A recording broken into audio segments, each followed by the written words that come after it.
जिसमें हम 11वें बाब में पढ़ते हैं कि सिकंदर आजम दुनिया के अंदर बर्पा हुआ और जब वो मर गया, दानियल नबी का सहीफा बयान करता है कि खुदा का कलाम कहता है कि उसकी नस्ल को ये हुकूमत ना मिली।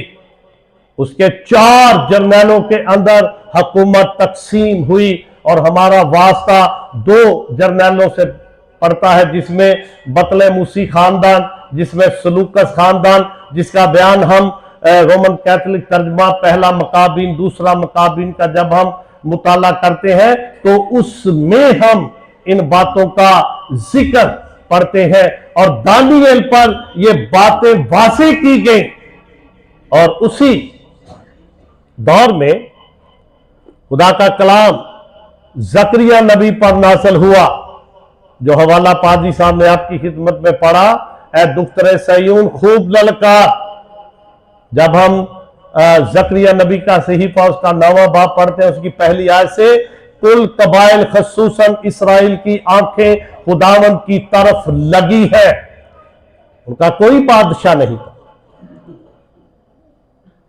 एक गवर्नर बनाकर जुरबाबल बिन सयालतीएल को गवर्नर बनाकर उसको सूबा डिक्लेयर किया गया बनी इसराइल की सरजमीन को। वो सरजमीन जो दुनिया की सबसे आला सरजमीन है, जहां पे फरावानी है, जहां पे दुनिया की हर एक आसाइश मौजूद है, वो जमीन वीरान हो गई क्योंकि लोगों के गुनाहों की वजह से ये जमीन वीरान हुई।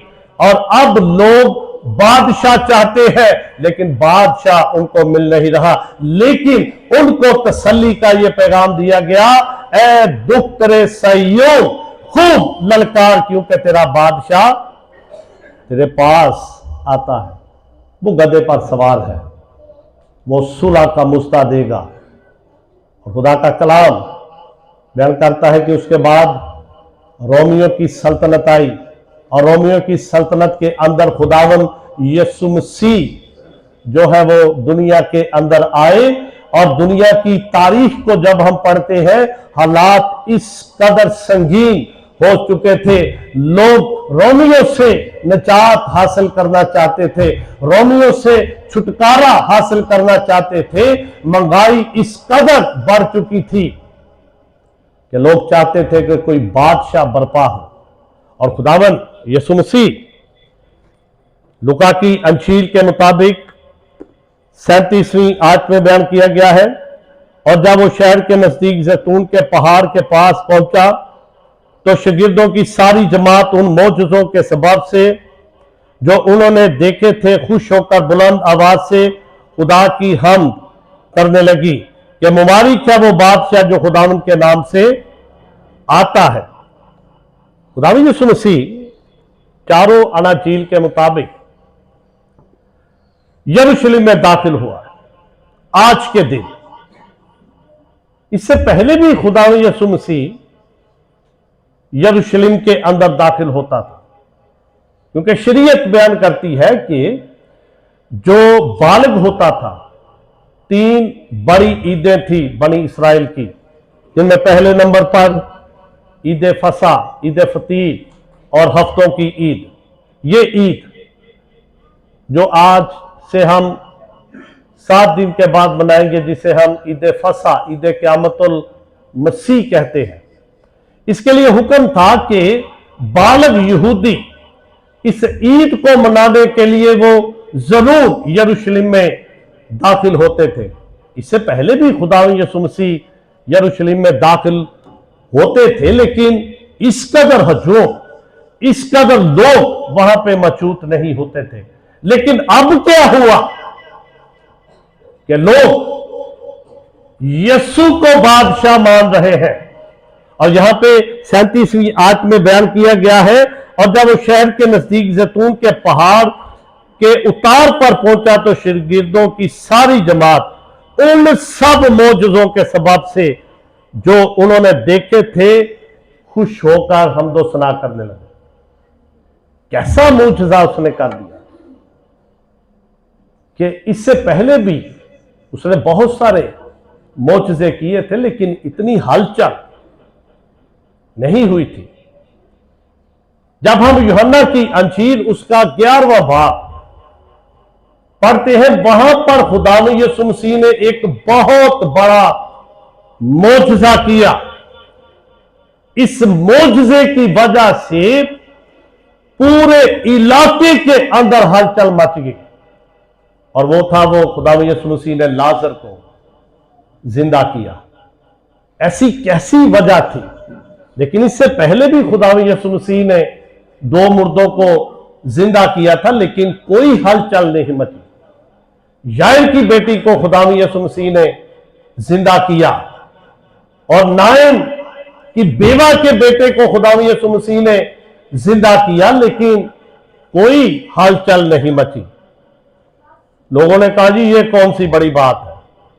यीशु ने कौन सा बड़ा काम कर दिया है कि उसने याईर की बेटी को जिंदा कर दिया, या उसने नायम की बेवा के बेटे को जिंदा कर दिया? नबियों ने भी मुर्दों को जिंदा किया है। पुराने अहदनामे में हम खुदा के जिंदा पाक कलाम में पढ़ते हैं, अलीशा नबी ने एक बच्चे को जिंदा किया, एलिया नबी ने एक बच्चे को जिंदा किया। एलिया की हड्डियों से एक मुर्दा टकराया और वो जिंदा हो गया। उन्हें कहा, जी कौन सी बड़ी बात है कि यीशु ने 2 मुर्दे जिंदा कर दिए? ये कोई ऐसा बड़ा काम नहीं। और फिर हम यूहन्ना की अंजील में खुदावंद यीशु मसीह के इस मोजज़े को भी देखते हैं, जिसमें उसने 5 रोटियां और 2 मछलियां से 12,000 लोगों को रोटी खिलाई। और यीशु उनको बातें करते हैं, कहते हैं कि तुम मेरे पीछे इसलिए नहीं आते, बल्कि इसलिए आते हो कि रोटी खाए। उन्हें कहा, तूने कौन सा बड़ा काम कर दिया है जो हमें एक दिन की रोटी खिलाकर, एक वक्त की रोटी खिलाकर हम पे चौधरी तो बन रहा है? वो हमारे बाप दादा ने 40 साल बियाबन में मन खाया था, तूने कौन सा बड़ा काम सरंजाम दे दिया है? इन बातों को गौर करने की जरूरत है। लेकिन यूहन्ना की अंजील के मुताबिक 11वें बाब में जब यीशु ने लाजर को जिंदा किया, हलचल मच गई। हलचल क्यों मची? जब यीशु को खबर दी गई कि लाजर मर गया है। यह एक ऐसा खानदान था जिसके यहां खुदावंद यीशु मसीह आया जाया करते थे। बड़ा प्यार था इस खानदान के साथ खुदावंद यीशु मसीह का। खबर मिली कि लाजर मर गया है, तो यीशु को क्या करना चाहिए था? यीशु को जाना चाहिए था, लेकिन यीशु नहीं गया। कब यीशु लाजर के घर में गया? जब उसे कब्र में रखे 4 दिन गुजर गए। यीशु पहुंचा गांव में, खबर मिली, मार्था भागती हुई मार्था गई, अगर तू यहां होता तो मेरा भाई, मैं कहा, जिंदा हो जाएगा। और कहा, क़यामत के दिन जब दूसरे मुर्दे जी उठेंगे, उसने कहा, क़यामत और जिंदगी मैं हूं, तो मुझ पर ईमान रखता है तो मर जाए तो भी जिंदा रहेगा, और जो जिंदा है ईमान रखता है वो अब तक जिंदा रहेगा। अब यहूदियों के नजदीक जब कोई मर जाता था तो वो कहते थे कि 3 दिन उसकी रूह जो है वो लाश के इर्द गिर्द रहती है, और जिंदा करना कोई बड़ी बात नहीं है। और जब यीशु ने 4थे दिन लाजर को जिंदा किया तो लिखा है हलचल मच गई। यूहन्ना की अंजील के अंदर हम इस वाक्य को पढ़ते हैं 12वें बाब में, और फिर यीशु फसह से 6 रोज पहले बैतनिया में आया, जहां लाजर था जिसे यीशु ने मुर्दों में से जिलाया था। वहां उन्होंने उसके वास्ते शाम का खाना तैयार किया और मर्था खिदमत करती थी, मगर लाजर उनमें से था जो उसके साथ खाना खाने बैठे थे। और इस वाक्य की हलचल अगर हम 11वें बाब की आखिरी आयत को देखें तो वहां पे इस बात का बयान किया गया है। पास वो यीशु को ढूंढ रहे और हैकल में खड़े होकर आपस में कहने लगे कि तुम्हारा क्या ख्याल है, क्या वो ईद में नहीं आएगा? और सरदार काहनों और फरीसियों ने हुक्म दे रखा था कि अगर किसी को मालूम हो कि वो कहां है तो इतला दे ताकि हम उसे पकड़ लें, क्योंकि लोग उस पर ईमान लेकर आ रहे थे कि यीशु ने लाजर को जिंदा किया है। और यही वजह थी कि फकी फरीसी सरदार काहन परेशान थे कि इस दफा वो ईद फसा पर नहीं आएगा। लेकिन यीशु पहुंच गया, हलचल मच गई कि यीशु आ गया और लोग उसका इस्तकबाल करने के लिए निकल पड़े। और लूका बयान करता है कि मुबारक है वो बादशाह जो खुदावंद के नाम से आता है। वो उसे बादशाह तस्लीम करते हैं। वो कहते हैं कि मुबारक है वो बादशाह जो खुदावंद के नाम से आता है। उन मोजज़ात को देखकर जो उसने मोजज़े लोगों के सामने दिखाए, और इस मोजज़े ने पूरे इलाके के अंदर हलचल मचा दी। और अब वो समझते थे कि यीशु मोजज़ा करेगा और यीशु मोजज़ाना तौर पर रोमियों से हुकूमत हमें लेकर देगा। इसलिए वो नारे लगाते थे, इब्ने दाऊद को होशना। होशना इब्रानी जुबान का लफ्ज है, अभी नजात दे, अभी हमें छुड़ा रोमी हुकूमत से। लेकिन खुदावंद यीशु मसीह जकरिया नबी के सहीफे के मुताबिक उसके बारे में पेशिन गोई की गई कि वो इफ्राइम से रथ तोड़ डालेगा, वो घोड़ों की कमाने तोड़ डालेगा, वो सुलह का मुस्ता देगा, वो अमन और सलामती के लिए दुनिया के अंदर आएगा। और यशायाह नबी भी उसके बारे में बड़े वाज़ेह तौर पर बयान करता है, वो सुलह और सलामती का शहजादा होगा। आमतौर पर बादशाह जो थे वो घोड़े पर सवार होते थे जंग करने के लिए।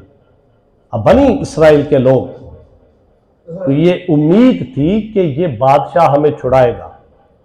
अब यही लोग, जब हम समूएल की पहली किताब का मुताला करते हैं, इस्राएलियों की जंग हो गई फलस्तीनियों के साथ, जंग लड़ने के लिए मैदान में उतरे, जंग हुई, इस्राएलियों को मार पड़ी।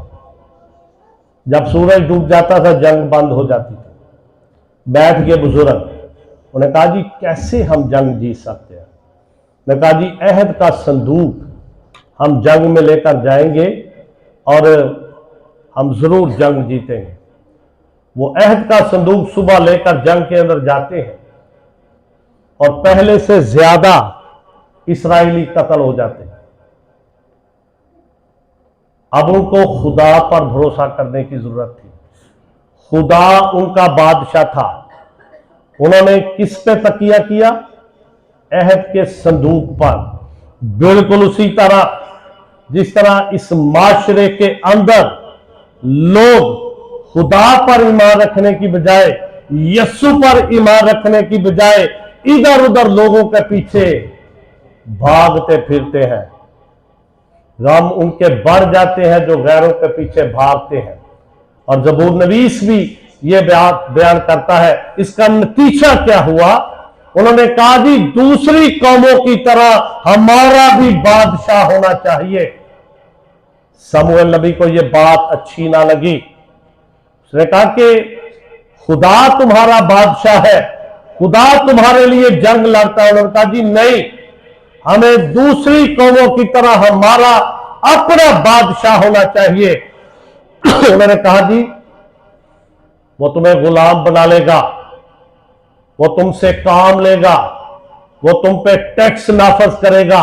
उन्होंने कहा जी जो कुछ मर्जी हो, हमें बादशाह चाहिए। खुदा ने उनको बादशाह दिए, यके बाद दीगर बादशाह बनी इसराइल यहूदा की सल्तनतों के ऊपर आते रहे। लेकिन दाऊद के साथ खुदा ने वादा किया था कि तेरी नस्ल से बादशाह बर्पा होंगे, तेरी हुकूमत का अस्सा मकूफ नहीं होगा। जिस खुदा को उन्होंने रद्द किया, जिस खुदा की उन्होंने तहकीर की, आज वही लोग यहां पर लूका की अंजील के मुताबिक कहते हैं मुबारक है वो बादशाह जो खुदावंद के नाम से आता है। अब वो इससे अपना बादशाह तस्लीम करते हैं। इब्ने दाऊद को होशना, मुबारक है वो जो खुदावंद के नाम से आता है। आलमे आसमान पर सुलह और आलमे बाला पर जलाल हो। अब उन्होंने खुदा यीशु मसीह को अपना बादशाह तस्लीम किया। बादशाह जब तस्लीम किया जाता था तो आप देखें कि चारों अनाजील के अंदर बयान किया गया कि कपड़े उसके रास्ते में बिछाए गए। जब हम तवारीख की किताब का मुताला करते हैं, वहां पे हम एक बादशाह का जिक्र पढ़ते हैं जिसका नाम याहू बादशाह था। उसको मसा किया गया, और जब उसको मसा किया गया तो बनी इसराइल ने उसे अपना बादशाह तस्लीम किया। और लिखा है कि उन्होंने बादशाह याहू बादशाह के रास्ते में कपड़े बिछाए और नारे लगाए कि याहू हमारा बादशाह है। और यहां पर भी ये बहुत बड़ा हजूम, बहुत बड़ी भीड़ खुदा यीशु मसीह को कहती है मुबारक है वो बादशाह जो खुदावंद के नाम से आता है। उसे तस्लीम कर रहे हैं कि वो हमारा बादशाह है। और ये बादशाह बड़ी अजीब बात है कि ये गधे के बच्चे पर सवार है। फलस्तीन के अंदर गधा जो है वो सुलह और सलामती की अलामत समझा जाता है। हमारे माशरे के अंदर तो गधा बड़ा हकीर जानवर है, लोग इसे बड़ी हकारत की निगाह से देखते हैं। क्रिसमस की रैली जब हमने निकाली तो हमने गधा भी बड़ा इनोसेंट गधा लेकर आए, उस पर एक बच्ची को हमने बैठाया। और आप देखें कि हमारे माशरे के अंदर वो गधे की कदर नहीं है, वो इज्जत नहीं है। लेकिन फलस्तीन के अंदर ये शहजादों की सवारी थी, यह सुलह और सलामती की अलामत थी।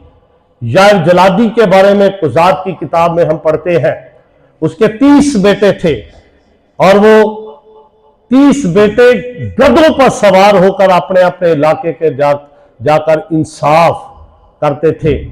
और फिर हम अखीतफुल के बारे में खुदा के जिंदा मुकद्दस पाक कलाम में पढ़ते हैं, जब अबी सलूम ने अपने बाप के खिलाफ बगावत की कि अपने बाप की सल्तनत को वो खत्म करे। उसका मशीर था अखीतफुल जो बड़े मशवरे उसे देता था। जब अखीतफुल को पता चला कि अब उसकी बख्शिश नहीं है, अब उसको मरना पड़ेगा, और उसने अपने घराने का बंदोबस्त किया और वो गधे पर बैठकर बादशाह की तरफ चल पड़ा, जो इस बात की अलामत थी कि वो सुलह और सलामती के लिए इस दुनिया के बादशाह की तरफ जा रहा है। और जब खुदावंद यीशु मसीह गधे के ऊपर बैठे और यरूशलेम की तरफ चल पड़े, तो वो दुनिया को ये पैगाम देने के लिए आ रहे थे, दाखिल हो रहे थे कि वो सुलह और सलामती का शहजादा है। वो जंग खत्म करने के लिए आया है, वो अफरा तफरी खत्म करने के लिए दुनिया के अंदर आया है, वो इब्लीस को शिकस्त देने के लिए दुनिया के अंदर वो आया है। आज का दिन बड़ा खास दिन है कि खुदा यीशु मसीह गधे के बच्चे पर सवार होकर यरूशलेम में दाखिल होता है। और कल से हम भी एक पाक हफ्ते के अंदर दाखिल होने वाले हैं, और वो सुलह का मुस्ता देने के लिए, जिसके बारे में लूका अपने इंजीली बयान में लिखता है कि आसमान पर सुलह और आलम बाला पर जलाल। और लूका अपने दूसरे पाप में भी इस बात को बयान करता है। उसी इलाके में चरवाहे थे जो मैदान में रहकर अपने गल्ला की निगाहबानी कर रहे थे कि यका यका आसमान से एक नूर चमका और वो डर गए। डरो मत, मैं तुम्हें बड़ी खुशी की जो सारी उम्मत के वास्ते है कि आज तुम्हारे लिए दाऊद के शहर में एक मुनज्जी, यका यका आसमान से फरिश्तों की एक गिरोह आई, आल में बाला पर की तमजीद हो, और जमीन पर उन आदमियों से जिनसे वो राजी है सुलह। और पाम संडे के दिन यही है जो ये नारे लगाता है कि आल में बाला पर सुलह और आल में बाला पर जलाल। कैसे आसमान पर सुलह? खुदा नाराज बनी आदम से जब उसने गुनाह किया बागे अदन के अंदर। खुदा ने कहा सारे दरख्तों का फल खा सकता है, लेकिन बाग के जो मरकज में है उसका फल ना खाना। खुदा डायरेक्ट इंसानों से मुलाकात नहीं करता था। खुदा चाहता था कि वो इंसानों से मुलाकात करे। खुदा ने कोशिश की जब बनी इसराइल के लोग मिस्र से निकले, 3 दिन अपने आप को पाक साफ करो, खुदा मुलाकात करने के लिए आ रहा है। कितना हम पाक साफ होते हैं कि खुदा से मुलाकात करनी। खुदा आया घटा में, बादल गरजने लग पड़े, डर गए लोग। गम मूसा खुद ही बातें कर लिया कर। खुदा पर्दे में आ गया। हैकल के पाक तरीन मकाम के आगे तुक्स की खाल का पर्दा चमड़े का।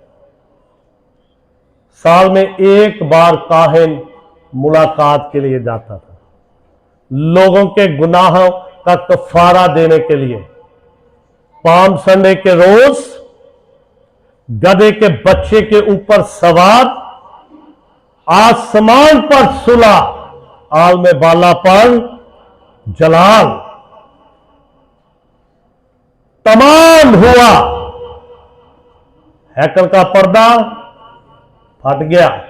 उस सारे काम को सरंजाम देने के लिए वो निकला है यरूशलेम की तरफ कि लोगों का कफारा दे, लोगों के गुनाहों को मिटाए। इसलिए आसमान पर खुशी हो रही है, आसमान पर सुना है कि खुदा का बेटा नजात दहिंदा उस काम की तरफ चल पड़ा है। वो 62 हफ्ते यहां पर इख्तिताम पजीर होते हैं। ममसूख कत्ल किया जाएगा, बदकिरदारी का कफारा दिया जाएगा, गुनाह मिटाया जाएगा। इस सारे काम को करने के लिए वो यरूशलेम की तरफ चल पड़ा और लोग खुशी कर रहे हैं कि आसमान पर खुशी हो रही है। लेकिन खिदमत से पहले फिर रूह यीशु को जंगल में ले गया ताकि इब्लीस से आजमाया जाए। आजमाने वाले ने पास आकर कहा, अगर तू खुदा का बेटा है, इन पत्थरों को कह रोटियां बन जाए।